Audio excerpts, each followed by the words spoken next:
What's up, everybody? Welcome to this week's episode of the Thunderstock Show. Today, the topic is growth. Growth is exponential and not linear. So I'm going to tell a few stories about my experience with business growth and why I have this firm belief. But before we drop into that, I am super thankful for everyone who has downloaded and listened to the show. If you could do me a huge favor, it would mean the world to me and won't take too much of your time or effort. And that favor is please leave a review on whatever platform it is you're listening to the show on, whether it's Spotify, Apple, whatever. And if you really love the show, share it with a friend. I don't run ads. That's the only way it grows is through word of mouth. So if you help me out there, I would love you a long time. All right, let's get into it. So, growth. When you think of growth, you think of a straight line up and to the right in terms of business charts. But that straight line is only straight when you zoom out super far, get a 30,000 foot view. When you look at time in increments of years or decades, probably closer to decades, several years. Okay, so the businesses I've worked with hundreds of businesses, done marketing for well over 300 businesses in my career. And the one thing that we have in common is that the sky is falling and nothing works until it does, and then everything's wonderful. Okay, so key point number one, and this is from a recent book I finished, 10x is easier than 2x. There's the first step in growth is believing, having the emotional capacity, being able to wrap your mind around the logic that it is just as easy, or it takes just as much work, rather. It's easy. I don't love that word. It's just as simple to solve big problems as it is to solve little problems. However, the payout is infinitely larger, can be infinitely larger when you solve bigger problems.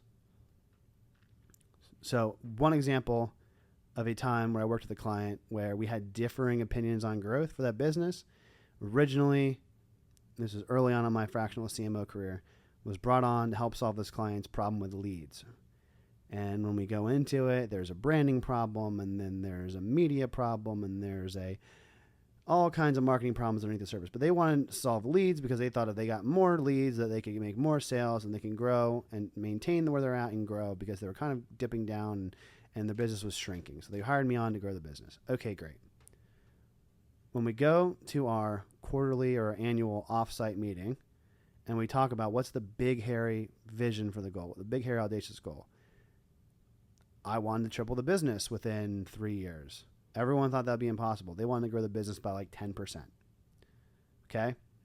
So to grow by 10% versus 300% is a drastic difference in mindset and beliefs and whatever. And I'm the new guy, and I'm looking on the outside in. I'm like, well, in order to do that, all you have to do is get X amount of clients, make them worth Y amount.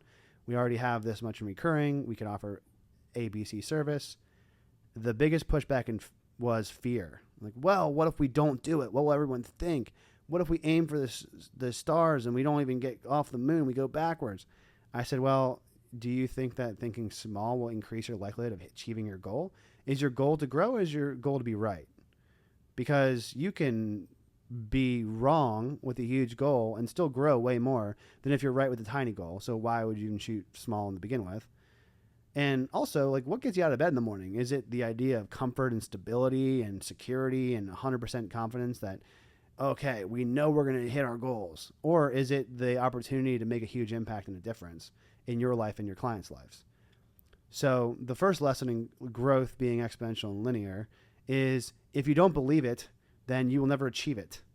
And sometimes you need an outside force coming in to help you to believe and see the vision that what you want the most can be obtainable and is realistic.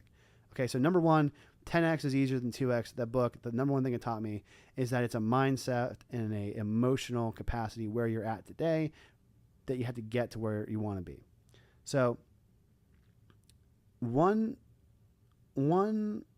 absolute crazy in the last 90 days experience I've had in terms of growth, we'll talk about the timing of growth. Okay. So over the years, been in business now for 11 years, And if I talk to somebody and I say, well, in the last 10 years, I've achieved X and now I own my own fractional CMO business and blah, blah, blah, blah. And if I tell them where I started, which was I was basically unemployable because I had a philosophy degree, no networking, no business experience, no connections, blah, blah, blah, blah, blah, just starting as fresh as you could.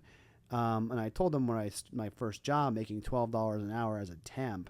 And then I told them that within 8 years of that, I had 60 employees. Like, people don't realize that there was ups and downs and ups and downs and ups and downs. The only thing that was consistent was that I had this belief in myself that I could do the big crazy ideas that I wanted to do. So the thing in the last 90 days that goes in terms of timing and how that's relevant when you're looking at the big picture is I had a project that I have been working on with a client. Now, what we call in my world, I use the EOS framework. We call these projects called rocks. They're 90-day big goals where if you accomplish these rocks, the business is moving forward closer to their dream vision, the ideal outcome. And these are these things that aren't not the day-to-day job, like answering emails or attending Zoom meetings or, packing boxes and slapping stickers on them. That's your day job. Whatever the role does, that's what they do in and out. It's like these are the new projects that go in above and beyond your day job. You have to require some extra time and effort into, and they pay off big for the company in the long run. So these rocks, the one rock that we had was predicated upon the staff that we had at the time. Right. So April, beginning of Q2, we had 3 full-time people in this company, in this department for this rock. And I had some sort of contingency, so myself being the 4th, for all 4 of us to have a part to play in this rock. Well, guess what? 2 out of 4 people turned over in the middle of the quarter. There was attendance issues and all kinds of shit. So at the end of the day, we didn't have the capacity. So what we banked on in the beginning was so contingent upon butts and seats that in 30 days we had made pretty much no progress. The next month, we chose a software, one of 5 or 6 that we needed to choose, and we started to use it with the idea that at least we'll get some manual process done. So what that software did was it created prospect lists for the ideal client based on this criteria. So now we can sort of automate and get these lists to start reaching out to people. Well, when you look at the components, so I love this quote that the whole is greater than the sum of its parts. When you look at one part, it's not nearly as valuable, right? But when you're lacking a part, you don't want to buy a house without a bathroom, but you also, a bathroom can greatly enhance the value of an entire house. Same thing with doing these projects. Like, you don't base the success off of one of the component softwares and neglect all the other components. That would be, short-term small thinking. So what we were doing was we thought, well, we better get started now versus waiting for the entire system to be built, because at least we can start to get more sales and make up for it with brute force willpower and manpower in the short term, so we can try and get to these other tertiary goals. So we did that, and we were not having success. So what I mean by not having success is there was no one to do the manual process of this. We were short-staffed. We didn't really know how to use the tool in of itself, and the tool is not meant to be used manually. It defeats the purpose. So we were like, oh, we wasted maybe a month or 2 of this software subscription, a couple $100. And this doesn't really work, and what do we do now? I guess we can't get the rock done. And I'm like, no. You don't throw out the baby with the bathwater. In other words, just because a part of something isn't working now, there's various reasons. So uncovering why something's not growing, right? So in order to get a ship from the Atlantic to Pacific and you get a hole in it, well, there's a hole in it, I guess we're going down. No, patch the hole, right? Figure out where the water's coming in. Why is there water infiltration? How do we right the ship so that we can stay on track? So basically, we're 2 months in, we're 5% done with this rock, and we're like, this sucks, this isn't working. We have to go back to our old way and our old manual process and just hire a bunch of human beings, butt and seat, to do it the old way because it works better. It works better than the non-completed rock, but does not work better than this. Again, still theoretical perceived outcome, which I've experienced for other clients, but these clients have not experienced. So what happened then was I kind of, without getting too religious or spiritual, we made a prayer. Like, how do we get this project done in budget, in time? And really the only answer I could think of was finding a company that did exactly this. So I reached out to a couple of people in my network and I said, oh, can you do this, this, and that? And I said, what's the timeline? What's the cost? And they told me the cost and they told me the timeline, and they either didn't have capacity to take on new clients, or it would cost a lot of money to jump the queue for some of these, and it's very expensive, which was not what our intentional budget thinks, which would, both of those would have been a cue for failure for this objective. So out of the blue, it's almost like Facebook and these mega media companies make their money. They have value for a reason. I'm talking about this rock, and I go on Facebook and I get an ad for a done for you service from the software that we already use, that I've been using. And this done for you service has a cost that in my mind is just must be a loss leader for them to get new business to use the software, because it was, the labor cost was just too good to not have my attention. So I immediately booked a call. I told the team, I said, look, there's like 2.5 weeks left. There's like maybe 20 days left in the quarter. We're not anywhere close. This is if we want to get this project done and start to make some sales and get these leads and get this campaign going, we gotta try it out. So there was hesitation because of how much struggle we've had so far. And it was still, an upfront cost with what's the guarantee. So I said, look, in order for me to help you grow, I believe in it so much that I bought it on my own dime. So for my own business, I went through the process. Checked out, it was legit, and it crossed all the boxes that I needed checked off. And at the end of the day, I'm like, look, we can still get this done in the quarter. Again, today's date is June, probably 26th or 7th. We got a couple days, like quarter 3 is next week. So got them to pull the trigger because I put this project, at least all of the faith that, we had to believe. And sometimes one of the lessons here with growth is that you mess up so many times and you get so many failures that once you start to see the way for success, you have the pent up pain and conviction that you will not stop. And you just have it increases your motivation, drive, and desire to just go through, to make breakthroughs. So that's why pain and messing up is not an impediment to success or growth. It's a necessary requirement. At the end of the day, we still got the rock done. It's just that 99 to 95% of it got done in the last 2 weeks of the quarter. So if you were to look at it like from a week-to-week progress standpoint, it wouldn't look like a straight line. What it would look like is a hockey stick, which is exponential growth. Exhibit A proving my point that growth is exponential. When asked recently about how things are going with my podcast, this is not a brag. You're going to watch the previous videos and you're like, wow, Ross, you kind of suck. And, even my video editor said this was tough. And he said, this is the worst content we made. Well, guess what? I truly believe that this podcast is going to be way better than the one that I was reading off of a script and on camera and super akko taco without any emotion. So when I asked about my podcast, like, oh, how many subscribers or blah, blah, blah, blah, blah. And I don't think we're looking at where I'm at from a metric standpoint is the answer. I think looking at where I've come. So in Dan Sullivan's book, 10X is easier than 2X, people that are stuck in low growth or stagnant mindsets, the 2X thinking, the small goal thinking, they only look at how far they have to go to hit their goal. Whereas when you look at how far you've already come in accordance to where your goal is, you get this confidence and the sense of just straight up, oh, look, I can do this. And I have reasons to believe I can do this because I've already done X, Y, and Z. So past reflection, necessary in future growth. And this applies to my podcast. And here's why.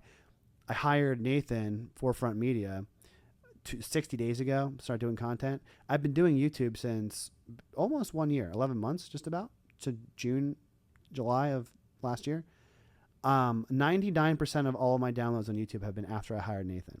Why? Because I am not the expert when it comes to YouTube. I am not the expert when it comes to video. I am not the expert when it comes to what works on social media algorithms and how to create the asset and how to manage the asset and how to do the subtitling, all the component parts, right? So it's easier and cheaper and faster and ultimately a better investment in ROI to hire the expert, right? The cost of not hiring the expert is I probably would have only grown 2 to 3 times doing the same old shit that I was doing because nothing changed in terms of the product. But when I improved my team and the solution around me, it's a shortcut, right? So it might cost me money, but it saves me infinite time, probably years. Probably would take me at the same pace. Honestly, the way that math works out, it would have taken me 10 years to get to where I got in less than 1 year in terms of metrics on podcast distribution and downloads. Okay, so that hockey stick looks more like a right angle when you look at views over time, almost, than any other any other social media platform I have. Why? Because I'm used to writing. I'm used to, creating images and writing captions. I'm not used to doing video. So I got exponential growth when I unlocked the component part to make the sum of the whole, the entire project, work better. So with my own podcast, I get reminded every day. I look at my analytics and I say, look at these download statistics. It's nuts. Okay. So that's number 2 experience and story of how I think and not only think, but believe with all my heart that growth is exponential and not linear. And number 3, when I'm thinking about what do I do as a fractional CMO, what gets me out of bed in the morning, what gets me excited, why do I do what I do? It's because I get to solve bigger problems. Okay? When a company hires me, usually they have gotten to a certain point in their business, but they have big dreams and they have aspirations for growth. They don't want to risk bankruptcy. They don't want to have to do layoffs if something doesn't work out. They want to grow profitably. So theoretically, what can they do? They have a couple options. They can take a risk and hire a full-time chief marketing officer, which across the United States in 2022, the average all-in comp for a CMO. Now, mind you, many companies that can hire a CMO have stock options and are very large companies. Okay, but the average cost of a CMO, depending on the size of industry in the area, was $500,000 a year.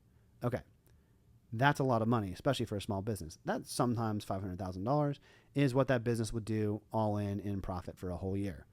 Okay, not financially viable.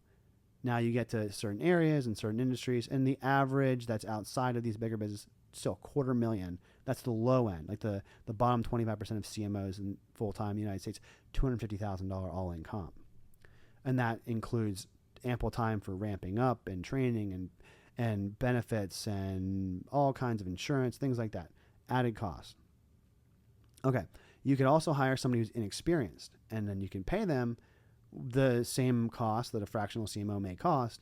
However, you have to train the living heck out of them because there might be a skill deficiency gap.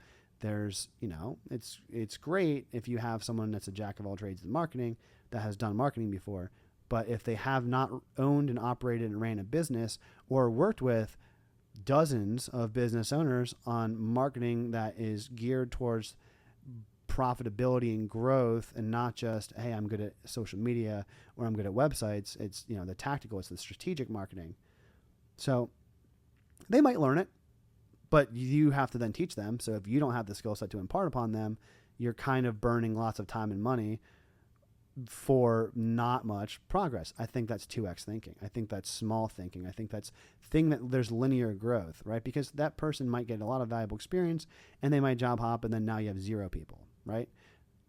They might be like, oh, great, thanks for my time and all the training, but before we actually get to the end goal that you want, I got a job offer for 20% more with a more appealing company. I'm going to leave. That happens a lot. So why does a fractional CMO work for exponential growth? It's because I get to condense what I've done for dozens of clients as a CMO. I'm talking now it's been dozens. It's been at least 20, 24 clients I've been a CMO of from a fractional basis and full time. And from a marketing agent, from an in-house and an agency side, I've worked with well over 300 clients for marketing. So why does hiring someone like me, or me, you probably should hire me if you're listening to this by now.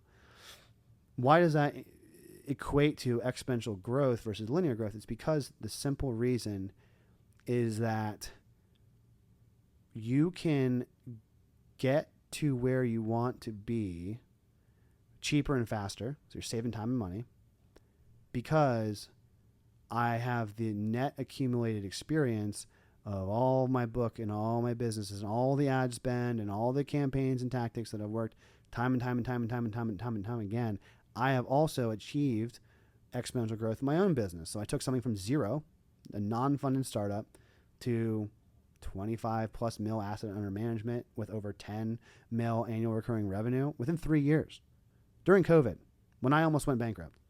And then I became somewhat living the American dream. So I've experienced exponential growth in my own life. But if I would have thought it was linear, I would have just given up, because I'm like, oh no, things are going bad and they're going down. But the reason that a CMO can do this is because it's big picture. It's strategy plus leadership. So because I think and believe in these terms and I play bigger games, I can solve bigger problems. If you want me to be the best copywriter, not a good choice, right? Because one, I'm okay copywriting. Two, I won't get nearly as much quality work out as a copywriter could. Three, that's like one of very many broad skill sets that I have, and I feel like I'm being underutilized. Four, I don't want to, and I would be bored and wouldn't want to do it. So any marketing tactic that you want to have, it like a CMO is the big picture, is the sum of the parts. The whole is greater than the sum of the parts, and that's why you get a fractional CMO. So at the end of the day, if you're a business owner and you want to go from, say, $10 million a year to $20 million a year, every quarter that you're not closer to that goal, you've just lost out on $10 million a year. So in my experience, if I can get a problem solved, if I can buy something that's worth to me $100, I can get it for $10, I'm making a killing of a deal. If you can hire a fractional CMO for $100K a year to solve you a $10 million problem, it's mathematically makes a lot of sense. Now, fractional CMOs work if you do, and in order for the most benefit from hiring me or someone else like me for exponential growth, you kind of got to see the picture that they see and help them to see the picture of the background. But a good fractional CMO like myself does that off the rip, off the jump. So you spend what a 12-month engagement can look like is first 90 days are tough. You're not seeing much in terms of growth. You may see whether it's a dip in sales or tighter budgets. You may see feel like you're putting money out, but you're not getting enough back. It's an investment. It's not a cost. Because what typically happens is once you get to quarter 2, quarter 3, quarter 4, you now have to hire operations, and you have to hire more product and reinvest in something to fulfill that which is growing. So at the end of the day, time plus traction happens not at all at first. You don't feel it, and then all at once. So common in bodybuilding, you are the first person, like when you go to the gym, right? You go to a commercial gym, and let's say you have a workout routine for 90 days. In the first month, you eat clean, you do your workout, you take your vitamins. The people that you don't really know, they're like, oh, that guy looks like he's made some gains. Then your friends start to notice. And they're like, oh man, like I can tell this person looks different. He's getting in more shape. And then you start to notice last. So oftentimes, you can be non-pregnant for so long, but it takes one instance and now your entire life has changed because now your body is pregnant. So that's another example of growth. So time plus traction equals growth. It's like, it's not linear, it's exponential. Jumping out of a plane, you can see that, look, they call entrepreneurship like building a plane in the sky because it feels like you're going to die oftentimes and everything is going to fall to the ground and you're eventually going to drop. But when you build the plane and you get traction, now you're flying. So if you want to fly, and I'm going to cap it with this, shameless plug, I don't believe that there is such a thing as bad growth, as long as you're going in the direction that you want to go and you understand that the ups and downs are a part of the journey. So my shameless plug is this. If you're a small business owner that has a B2B company that's a service and you do at least $1 million a year, up to probably $50 million a year, because at that point, for many industries, at 50, you probably need a full-time CMO. Could be 100 depending on the industry. And you want to grow and you want to reach your goals, reach out to me. Find me on LinkedIn, go on my website, book a call. Here's my offer to you. We'll do a free consult. I'll do a podcast with you where we can talk about whatever you want, and I'll create a marketable asset for you that you didn't have before using my awesome team, Nathan. And we'll figure something out. Like, I'll tell you if I can work with you or not, but you'll never know unless you ask, and you'll never grow unless you're willing to suck and you're willing to figure it out and feel the pain. So no pain, no gain. I'm going to leave it with that. Again, I've said it once. I'm going to say it a million times until it's burned into my brain and everyone else's brain. That growth is exponential and not linear. That's the Thunderstock Brainstorm of the week. Today is June 27th, 2024. I cannot wait to see how much my clients and y'all grow and I grow in the next 1 year, and even more so in the next 10 years. Because if I look back, it's going to be a lot. Thunderstock Marketing out. Peace.